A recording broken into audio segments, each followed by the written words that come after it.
सच्चा कैप्टन वो है जो खुद के स्वार्थ के लिए नहीं बल्कि टीम की भलाई के लिए सोचता है, अपनी टीम को जीतना सिखाता है, उन्हें सक्षम बनाता है। कुछ ऐसे ही विचार थे महान दार्शनिक सुकरात के। आज हम बात करेंगे ऐसे ही किरदार की जिसने सुकरात के इन महान विचारों को आईपीएल 2025 के मैदान में जीवंत करके दिखा दिया। तो स्वतंत्र में नमस्कार स्वीकार कीजिए श्रीधर राव का। विशाखापट्टनम के मैदान में पंजाब के कप्तान श्रेयस अय्यर ने 230 से ज्यादा की स्ट्राइक रेट से बल्लेबाजी करते हुए टीम के स्कोर को 220 तक पहुंचाया। तब तक 19 ओवर बीत चुके थे। फैंस ये जानने को बेताब थे कि श्रेयस अय्यर अपना शतक कैसे पूरा करते हैं, लेकिन 20वें ओवर में स्ट्राइक शशांक सिंह को मिली। अब इस अनकैप्ड खिलाड़ी के मन में दुविधा ये कि वो अपना नेचुरल खेल खेले या अय्यर के शतक को पूरा करने के लिए उन्हें अवसर दे। उस पर पारी को फिनिशिंग टच देने का एक अलग दबाव, और यही फैंस के मन में आस कि दूसरे छोर पर 97 के स्कोर पर खड़े अय्यर अपना आईपीएल शतक पारी खत्म होने से पहले जरूर पूरा करें। ऐसे में अय्यर शतक पूरा करने के चक्कर में शशांक सिंह से सिंगल लेने के लिए कह सकते थे, और इस दौरान शशांक के पास वो बात करने के लिए गए भी। लेकिन श्रेयस अय्यर ने उस वक्त शशांक से जो कहा वो एक महान कप्तान, एक बहुत बड़े दिल वाला इंसान ही कह सकता है। उन्होंने शशांक से कहा कि मेरे शतक की चिंता तुम बिल्कुल मत करना, बस गेंद को देखो और उसे मारो। श्रेयस की सोच से पता चलता है कि वो कितने निस्वार्थ हैं और उनके अंदर टीम फर्स्ट की भावना कितनी ज्यादा मजबूत है। अय्यर के इस फैसले से एक और बात समझ में आती है, वो ये कि कप्तान का काम सिर्फ खेलना नहीं बल्कि टीम के हर सदस्य को प्रेरित करना भी होता है और उन पर विश्वास करना, उनमें विश्वास जगाना। कप्तान जब पीठ पर हाथ रख दे तो खिलाड़ी क्या कर सकता है, इसकी मिसाल है आखिरी ओवर में शशांक सिंह की वो ताबड़तोड़ पारी। सिराज जैसे गेंदबाज के ओवर में शशांक ने 5 चौके ठोक दिए और टीम का स्कोर हो गया 243 रन। ये रन बाद में कितने बेशकीमती साबित हुए, इसका अंदाजा आप इस बात से लगा सकते हैं कि पंजाब ने मुकाबला सिर्फ 11 रन के अंतर से जीता। जरा सोच कर देखिए, अय्यर ने अगर शतक बनाने का लालच किया होता तो मैच का नतीजा क्या हो सकता था। अब हम आपको बताते हैं श्रेयस अय्यर के उस रणनीतिक फैसले की दास्तान जिसे सुनकर आप कहेंगे ये तो बिल्कुल धोनी जैसा सोचता है। टारगेट चेस कर रही गुजरात ने 14वें ओवर में 12 की औसत से 169 रन बना लिए थे। रिक्वायर्ड रन रेट करीब 12.5 का था। क्रीज पर बटलर और रदरफोर्ड तबाही मचा रहे थे। उस वक्त जरूरत विकेट गिराने से ज्यादा रनों को रोकने की थी। मैच के बाद रिकी पॉन्टिंग ने बताया उस दौरान अय्यर उनके पास आए और कहा कि फौरन विजय कुमार वैशाख को अंदर भेजिए।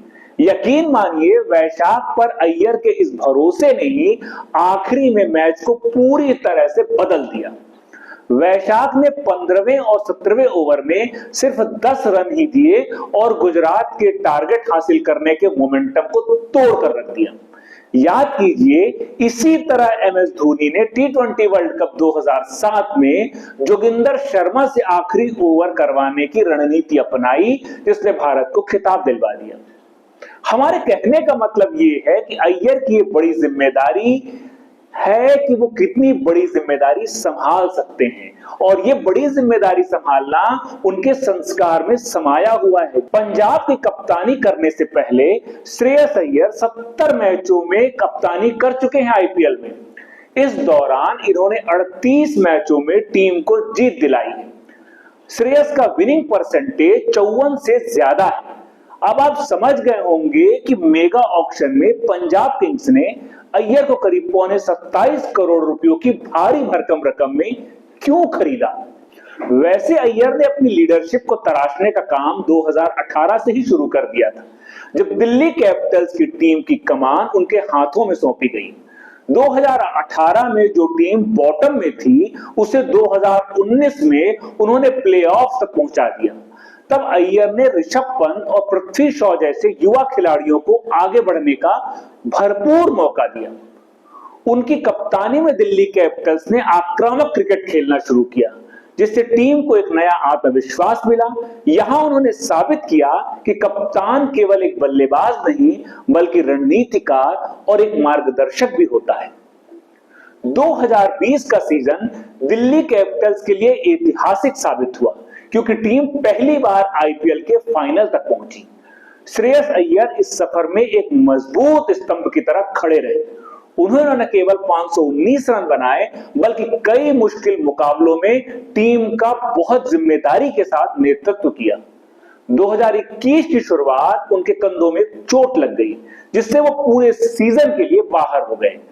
उनकी गैर मौजूदगी में टीम प्रबंधन ने ऋषभ पंत को कप्तानी सौंप दी। जब श्रेयस अय्यर पूरी तरह फिट होकर टीम में लौटे, तब उन्होंने कप्तानी वापस लेने की कोई मांग नहीं की। उन्होंने खुद को एक वरिष्ठ खिलाड़ी की तरह स्थापित किया और पंत की कप्तानी को भरपूर समर्थन दिया। अय्यर का यह फैसला उनकी निस्वार्थता और टीम फर्स्ट के नजरिए को ही जाहिर करता है। यहां उन्होंने कप्तान के रूप में नहीं बल्कि एक अनुभवी खिलाड़ी के रूप में अपनी जिम्मेदारी को निभाया और टीम को आगे बढ़ने में जी जान से अपना योगदान दिया। 2022-23 का समय श्रेयस अय्यर की जिंदगी में फिजिकल और मेंटल टफनेस का एक इम्तिहान लेकर आया। पीठ की गंभीर चोट के कारण वो लंबे समय तक क्रिकेट से दूर हो गए। क्रिकेटिंग करियर संकट में पड़ गया, लेकिन अय्यर ने हार नहीं मानी। कई मुश्किल दौर का सामना किया, सर्जरी हुई, रिहैब में गए और फिर से फिटनेस को हासिल करने की कई चुनौतियों को पार किया। कई क्रिकेट विशेषज्ञों ने उनकी वापसी को लेकर आशंका तक जाहिर कर दी, लेकिन अय्यर ने अपनी मेहनत से नामुमकिन को मुमकिन कर दिया। नेशनल क्रिकेट एकेडमी एनसीए में कठिन ट्रेनिंग की, मानसिक मजबूती के सबसे बाद उन्होंने मैदान पर वापसी की। घरेलू क्रिकेट में कुछ शानदार पारियों के बाद श्रेयस ने अपने मजबूत इच्छा शक्ति के दम पर भारतीय टीम में जगह भी बना ली। 2023 वनडे वर्ल्ड कप भी श्रेयस अय्यर के निस्वार्थ प्रदर्शन के लिए जाना जाएगा। मिडिल ऑर्डर में वो टीम के लिए बेहद भरोसेमंद साबित हुए। 11 मैचों में उन्होंने 66 से ज्यादा की औसत से रन बनाए। क्रिकेट की ग्रेटेस्ट राइवलरी में पाकिस्तान के खिलाफ 58 रन की नाबाद पारी और सेमीफाइनल में 105 रन की बेशकीमती पारी अय्यर ने खेली। फिर आया आईपीएल 2024, जहां अय्यर ने एक बार फिर नेतृत्व क्षमता का लोहा मनवा लिया। केकेआर के कप्तान के रूप में अय्यर ने खिलाड़ियों को प्रेरित करने में कोई कमी नहीं की। दबाव में शांत रहे, कई मौकों पर संयम का परिचय दिया, जरूरत पड़ने पर कई अहम रणनीतिक फैसले भी लिए।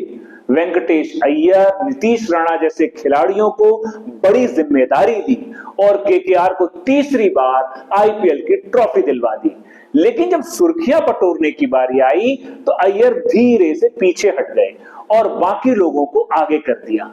जाहिर है, टीम फर्स्ट की भावना के तहत उन्होंने अपनी जिम्मेदारी बखूबी निभा दी थी। अय्यर का नाम ही श्रेयस है, लेकिन श्रेय लेने की होड़ में वो कभी नहीं पड़ते। अय्यर ने स्वार्थहीनता की भावना सिर्फ मैदान के भीतर ही नहीं, मैदान के बाहर भी कई बार देखने को मिली। एक बार वो ईरानी ट्रॉफी खेलने के लिए लखनऊ गए हुए थे। तब वहां गर्मी बहुत पड़ रही थी और श्रेयस अय्यर अपने साथी पृथ्वी शॉ के साथ अभ्यास कर रहे थे। अभ्यास के दौरान उन्होंने स्टेडियम के पास कुछ गरीब बच्चों को देखा जो गर्मी से बेहाल थे। बिना समय गंवाए अय्यर अपने ट्रेनिंग सेशन से हटे और ड्रिंक्स की ट्रॉली की ओर बढ़े। उन्होंने कोल्ड ड्रिंक की कई बोतलें उठाई और अपने टी शर्ट में छिपाया और मैदान के दूसरी तरफ जाकर बच्चों में बांट दी। जब एक रिपोर्टर ने उनसे पूछा कि क्या उन्होंने बच्चों को कोल्ड ड्रिंक दी, तो श्रेयस अय्यर कहते हैं, आप खुद देख सकते हैं बाहर कितनी ज्यादा गर्मी है। ये वाकया आपको और हमको छोटी सी घटना लग सकती है, लेकिन यह घटना बताती है कि एक खिलाड़ी केवल अपने खेल से नहीं बल्कि अपने मानवीय मूल्यों से भी महान बनता है।